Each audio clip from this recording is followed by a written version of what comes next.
Welcome, data-driven postmortems. Yeah, hopefully this is what you're all here for. Break shit, right? Yes, you should all be out there breaking things, because if you're moving fast, you're deploying frequently like we're all supposed to do, things just happen and stuff breaks, whether it's intentional or not. But breaking things is actually good, and doing change is the follow-up to that, right? We don't just break things to break things, unless you happen to be on like the Chaos Monkey team. But the idea is to improve, to actually build in change with what we want to do.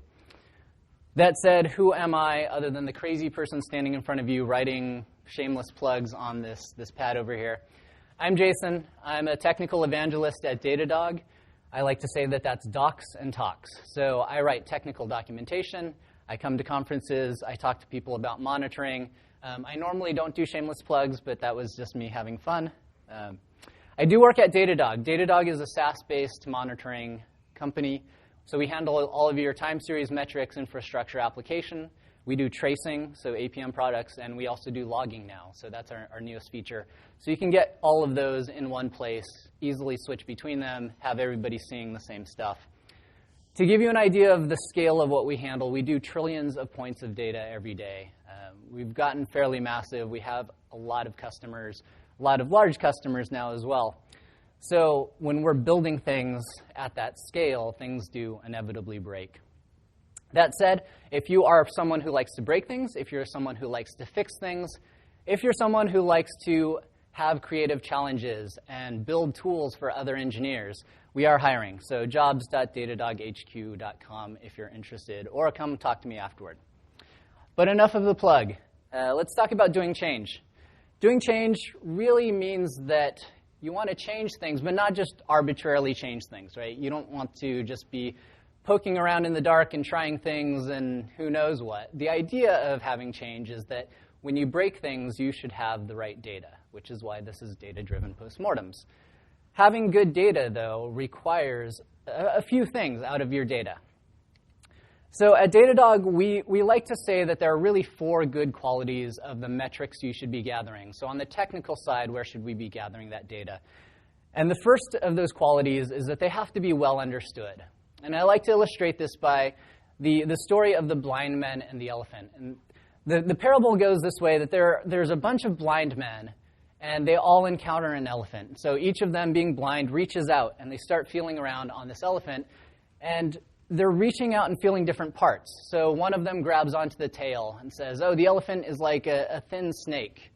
And another one reaches out and touches the side of the elephant and says, the elephant's big and broad, it's like a wall. And so that none of them actually understand what an elephant is like.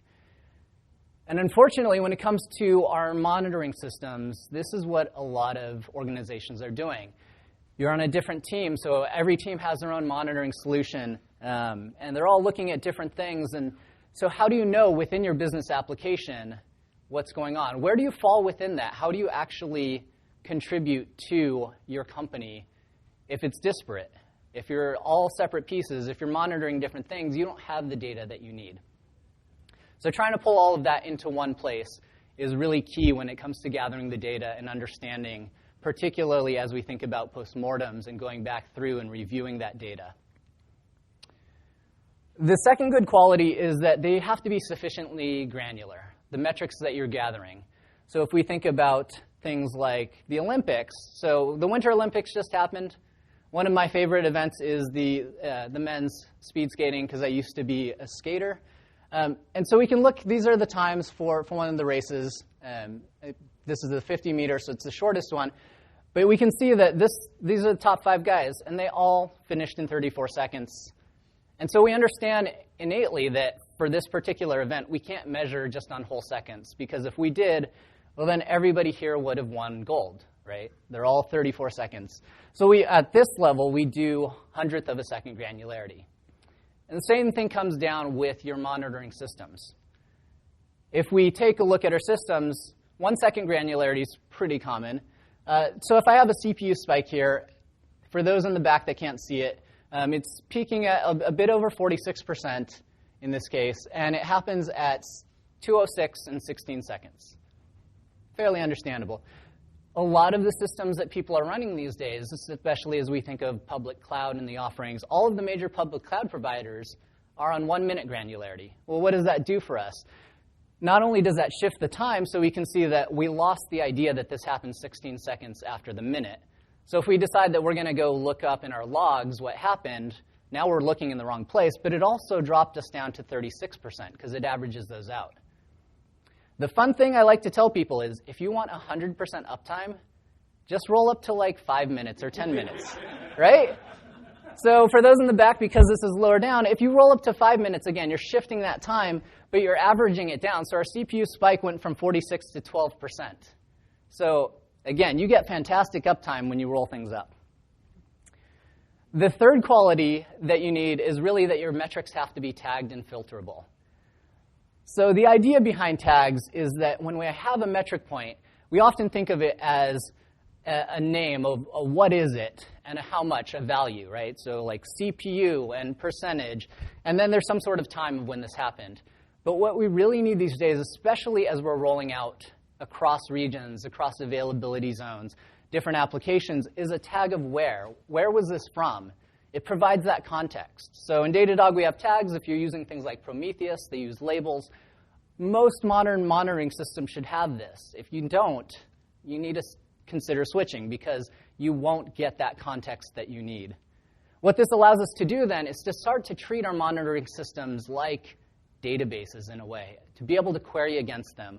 What happened on my application for a particular version or for particular deployment of that application or where it is, and you can start to compare things so you get that context. And the fourth quality is that you absolutely need to have long-lived metrics. You need to keep these things around so that you can understand the history of them. Especially as we're going back and doing postmortems, we want to understand how we did before compared to what happened now. I like to illustrate this with this. If I showed you this graph and asked you, what's wrong with this metric? Can you tell me? But if I keep that history, and maybe I apply a little machine learning to it, I can start to actually analyze things. And OK, now it's really clear that I can see that there are these groups of 5, and they correspond to days. And I can have my machine learning point out that, hey, there was an outage on that Tuesday, or something went wrong. So the technical issues, those are pretty simple. Hopefully all of you have good monitoring in place. When it comes down to postmortems, though, the real challenge comes around the human data, and how do we collect that? So I'd like to share how we do things at Datadog. Before I do, though, I also want to point out that if you're in the middle of an incident, don't try to postmortem it. I know a lot of people get excited about, like, we're in something, let's gather all the data. And I like to illustrate this by, if you're a police officer and you show up at the scene of an accident and there's still like cars flying by you and explosions happening, like you don't just stop and like look at the first car that crashed and like try to do the investigation. So if we're talking about the human side, who do we collect data from? And I'm going to turn back again to the idea of a police officer or crime scenes. And when we think about analyzing from people, oftentimes we talk to the first responders, the people that are actually on our engineering teams that are remediating issues, because clearly they have their hands in things. They know what went wrong. But we often miss out on other perspectives. And so I'd like you to adopt that idea of you are a crime scene investigator as you're investigating an outage.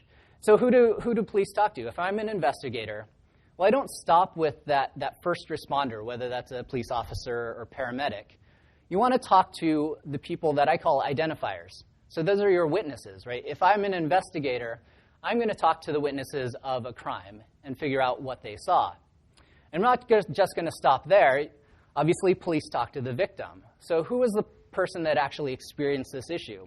The idea here is that you really want to start incorporating your customers. And those can be internal customers if you have a service that interacts with other services. But those could very well be your actual customers, people on the outside that use your retail application or your banking application or whatever you're actually building. Because those people have an interesting perspective, you can understand their pain points when it comes to analyzing your data and figuring out how you should go about remediating issues or preventing those issues in the future.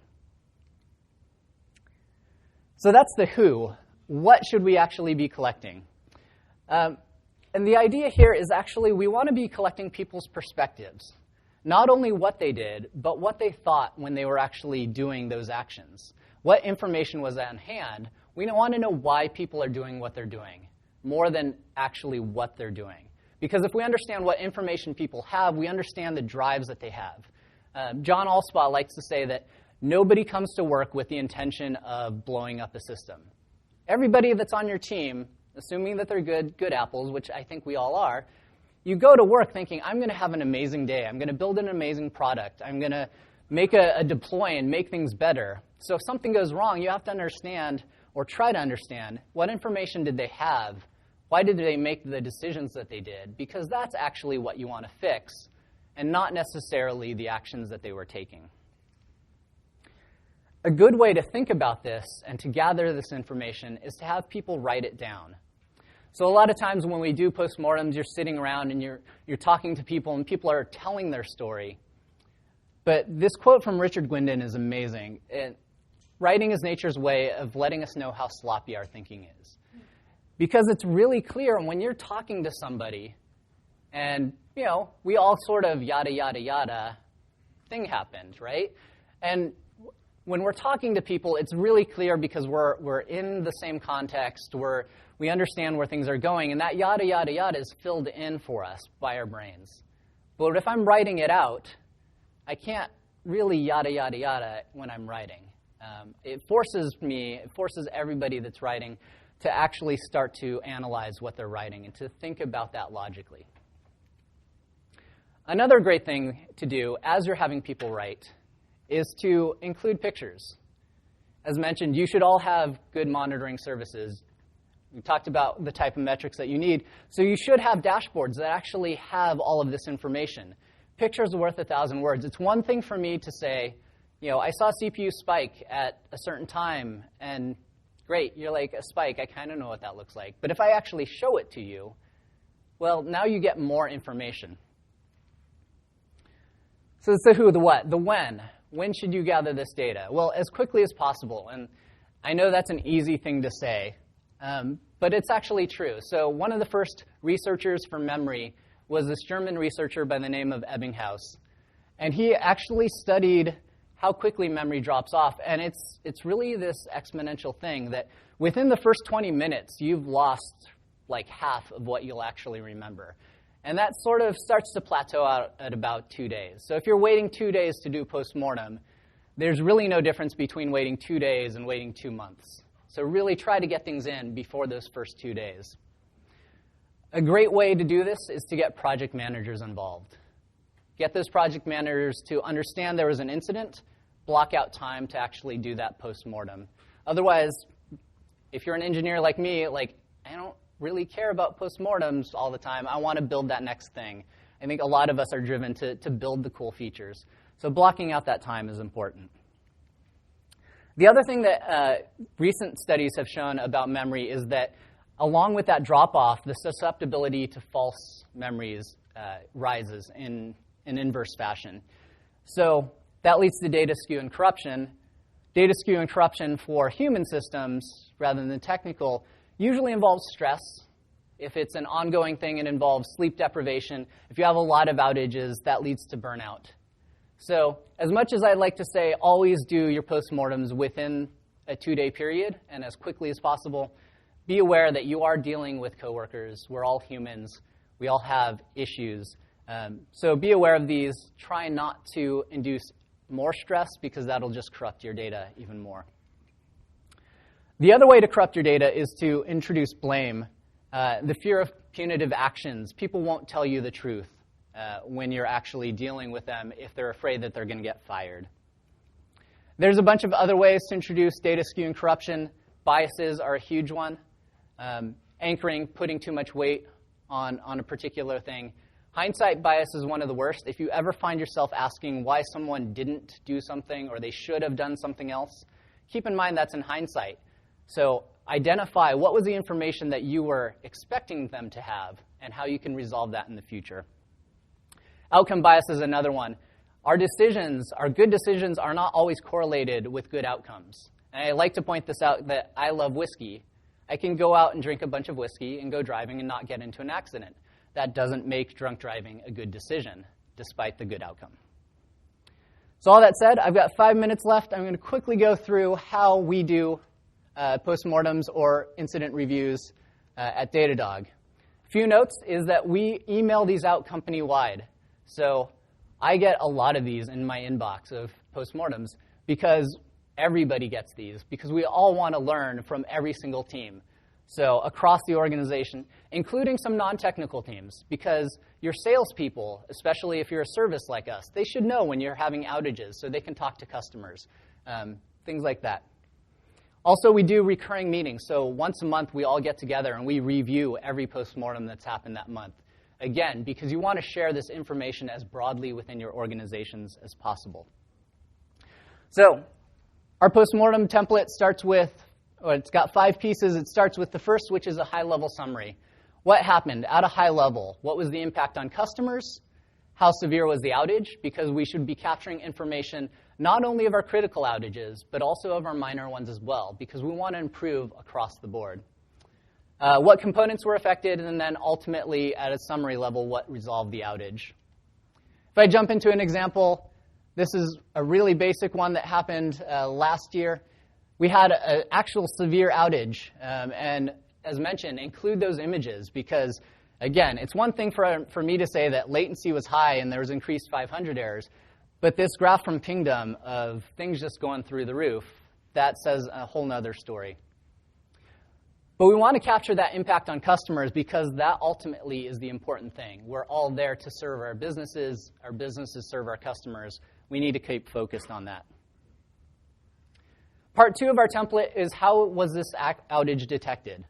Because we want to make sure that we're constantly improving, not that we're not having outages, because as mentioned, break things, right? We're always going to break things, but we want to get better at detecting these and better at identifying them and then working on the fixes.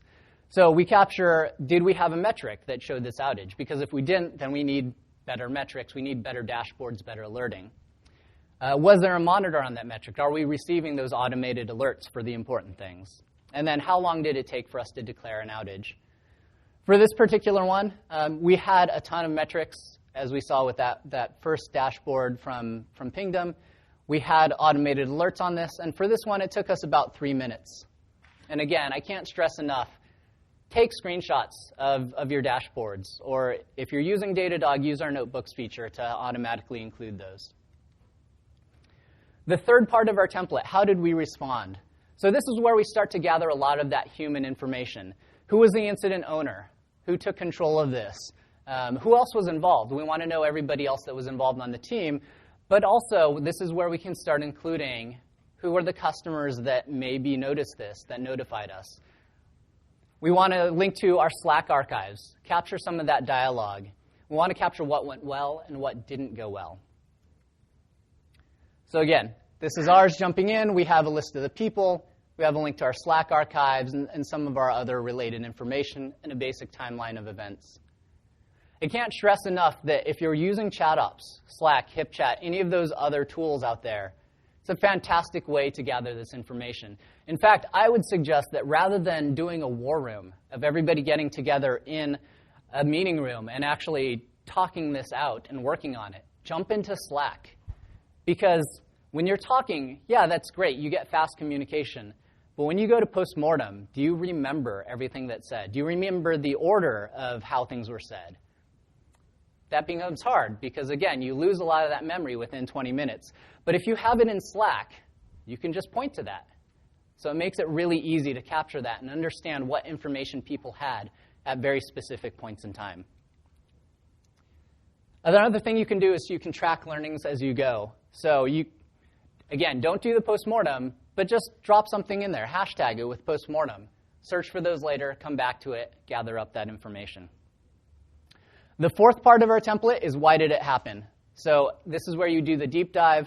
I've got a few links here for this particular outage. It's a really interesting thing on how VMs actually work.